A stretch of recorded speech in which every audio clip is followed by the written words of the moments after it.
Tuvalu is one of the smallest and most isolated countries in the world, located in the central Pacific Ocean. It consists of 9 low-lying islands, most of them atolls, spread across a vast stretch of sea.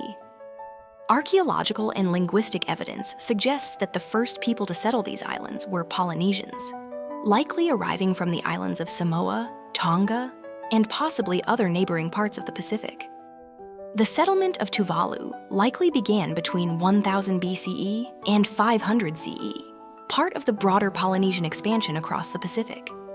These early settlers traveled in double-hulled canoes, using established navigation techniques based on stars, ocean currents, bird movements, and cloud formations.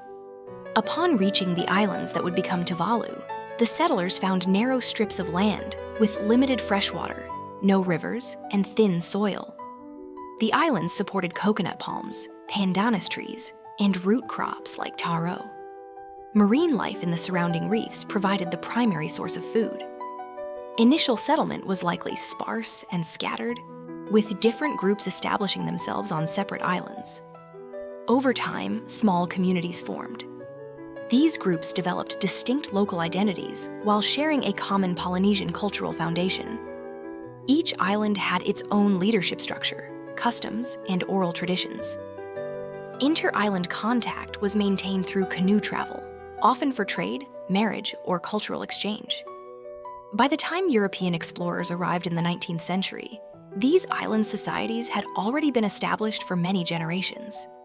This early period laid the foundation for what would become Tuvalu, a group of small island communities shaped by geography, navigation, and adaptation to limited natural resources. After many centuries of quiet settlement by Polynesian communities, the islands of Tuvalu remained largely unknown to the outside world. That changed in 1568, when Spanish navigator Álvaro de Mendaña, sailing from Peru in search of new lands and trade routes, became the first European recorded to sight one of Tuvalu's islands, Nui Atoll. His ship passed the island, but no landing was made. It was a brief and distant encounter, with no long-term impact at the time. In the centuries that followed, more European vessels sailed through the region. During the 18th and 19th centuries, British and American ships began to chart the Pacific more thoroughly, often recording sightings of the islands in passing. Most of these encounters were by whalers, traders, or naval explorers. It was during this period that the islands became collectively known to Europeans as the Ellis Islands, a name first recorded in 1819 by Captain Arent de Peyster, who named the group after a British politician. The name gained wider use through British maps and shipping logs. Despite being charted, the islands' remoteness and limited natural resources meant that they attracted little sustained attention from colonial powers at first. There was no immediate settlement or commercial exploitation. Local life continued much as it had before, centered around subsistence fishing, coconut harvesting, and communal living. Still, the presence of foreign ships increased. Some brought goods for trade. Others brought diseases that local populations had no prior exposure to. The effects were not immediate, but they marked the beginning of external influence. Over time, foreign contact became more regular. And in the second half of the 19th century, it would take a more permanent form when Christian missionaries and colonial administrators arrived, introducing new systems of belief, education, and governance. By the mid-19th century, the Pacific was no longer isolated. Increased European contact had set the stage for deeper engagement, not through colonization just yet, but through religion. The London Missionary Society, active across the Pacific, began to reach Tuvalu around the 1860s. Missionaries often arrived with assistance from already converted Polynesians from islands such as Samoa or the Cook Islands, who helped communicate and interpret both language and faith. Their initial mission was clear: to introduce Christianity, along with the basics of literacy and religious education. In many villages, temporary chapels were built using local materials. Over time, these were replaced by more permanent churches. Conversion was gradual, not forced. Many Tuvaluans adopted Christianity over time, incorporating the new teachings into daily life while retaining aspects of traditional beliefs and customs. Over generations, Christianity became firmly rooted in Tuvaluan society. The arrival of missionaries also introduced formal schooling. Reading and writing were taught primarily in the context of religious instruction. In many cases, these were the first written materials ever seen on the islands, often translated into the local language. These changes brought new opportunities, but also adjustments. Traditional spiritual practices declined, and new social structures emerged, shaped by Christian values and church leadership. Still, island communities retained control over how these influences were absorbed. Tuvalu's adaptation to missionary presence was selective and rooted in dialogue, not domination. By the early 20th century, Christianity had become a central part of Tuvaluan identity, reshaping belief systems, reinforcing community ties, and setting a new foundation for the changes yet to come.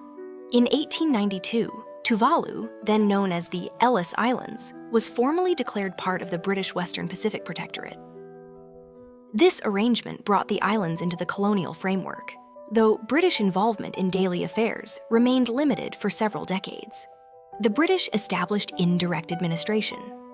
Local chiefs continued to hold authority in their communities, while British officials visited periodically to manage broader matters like trade, legal disputes, or regional diplomacy. In 1916, the Ellis Islands were administratively grouped with the Gilbert Islands, now Kiribati, to form the Gilbert and Ellis Islands Colony. While the two island groups were now part of a single colony, they remained culturally and linguistically distinct. Colonial infrastructure was minimal.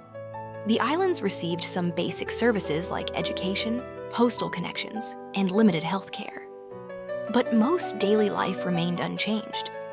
Agriculture and fishing continued to be the backbone of the local economy. The turning point came in the 1970s, when debates over representation and cultural autonomy grew. Many in Tuvalu felt their interests were overlooked in the joint colony. In 1974, a referendum was held. The outcome was clear: the Ellis Islands would separate from the Gilbert Islands. In 1975, the Ellis Islands became the separate British colony of Tuvalu. Just 3 years later, in 1978, Tuvalu achieved full independence, becoming one of the world's smallest sovereign nations. The transition was peaceful, guided by careful negotiation and a strong sense of cultural identity. In the year 2000, Tuvalu became a member of the United Nations, gaining a formal platform to speak on global issues, particularly the growing threat of climate change. With an average elevation of less than 2 meters above sea level, Tuvalu is widely seen as one of the world's most climate-vulnerable nations.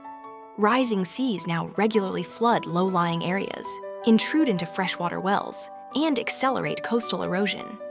In response, Tuvalu has taken steps at home-building sea defenses, enhancing disaster planning, and advocating globally for strong climate action. But the challenges continue. With future habitability uncertain, the government has even proposed digitally preserving the nation by creating a replica of Tuvalu's culture, environment, and identity in the metaverse, should the physical islands one day become uninhabitable. Tuvalu may be small, but it is full of life, history, and hope. Even as the sea rises, the people are not giving up. They are holding on to their land, their stories, and each other. This island nation may change, but its spirit will always remain. Thank you for watching. Don't forget to like the video and subscribe this channel.